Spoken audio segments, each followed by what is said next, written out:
ঘুম ভালোবাসি রে, জীবন যেমনই হোক বিনোদন মিস করা যাবে না।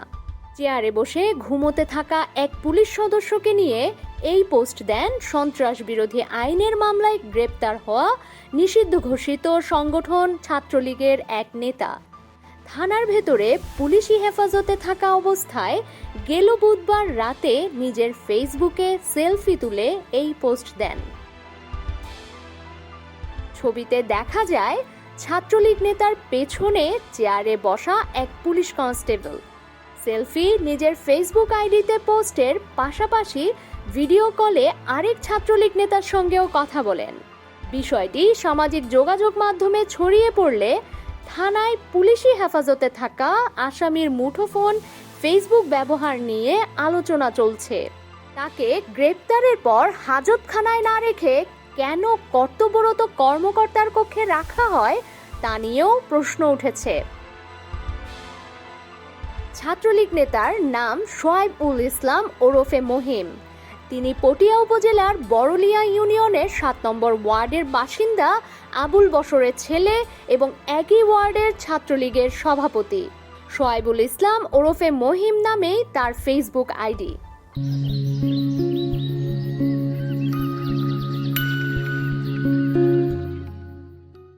পুলিশ জানায় রাত ১টার দিকে পটিয়া পৌর সদরের কাগজিপাড়া এলাকা থেকে সোয়াইবকে গ্রেপ্তার করে পুলিশ। বিজয় দিবস উপলক্ষে যুবলীগের একটি কর্মসূচিতে অংশগ্রহণ করায় তাকে গ্রেপ্তার করা হয়েছে। তার বিরুদ্ধে সন্ত্রাস বিরোধী আইনের মামলা রয়েছে। রাতে থানায় আনার পর সোয়াইব তার নিজের ফেসবুকে শুরুতে একটি পোস্ট করেন। সেখানে লেখেন, আমার জন্য সবাই দোয়া করবেন, আমি পটিয়া থানায়, দেখা হবে আবারও, ফিরব বীরের বেশে কোনো একদিন, জয় বাংলা। পরে থানার ভেতর থেকে হাতকড়া পরা একটি ছবি পোস্ট করে তিনি লেখেন, এই দিন দিন নয়, দিন আরও আছে। এছাড়া দায়িত্বরত অবস্থায় ঘুমন্ত এক পুলিশ সদস্যের সঙ্গে সেলফি তুলে তা ফেসবুকে পোস্ট করেন সোয়াইব। ছবিটির ক্যাপশনে তিনি লেখেন, ঘুম ভালোবাসি রে, জীবন যেমনই হোক বিনোদন মিস করা যাবে না। আরেকটি ছবিতে তাকে তুহিন নামের আরেক ছাত্রলীগ নেতার সঙ্গে ভিডিও কলে যোগাযোগ করতে দেখা যায়। ওই ছবিও ফেসবুকে পোস্ট করে সেই তুহিন।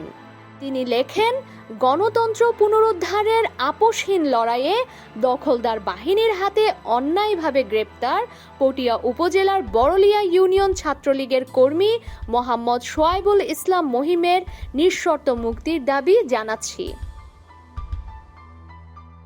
এ ব্যাপারে পটিয়া থানার ভারপ্রাপ্ত কর্মকর্তা জিয়াউল হক বলেন, গ্রেপ্তার ছাত্রলীগ নেতা সোয়াইবকে বৃহস্পতিবার আদালতের মাধ্যমে কারাগারে পাঠানো হয়েছে। তাকে বুধবার রাতে গ্রেপ্তারের পর থানায় আনা হয়। তাকে থানায় রেখে অভিযানকারী দল দ্রুত আরেকটি অভিযানে চলে যায়।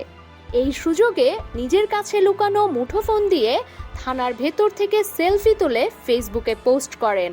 পরে তার কাছ থেকে মুঠোফোনটি উদ্ধার হয়েছে।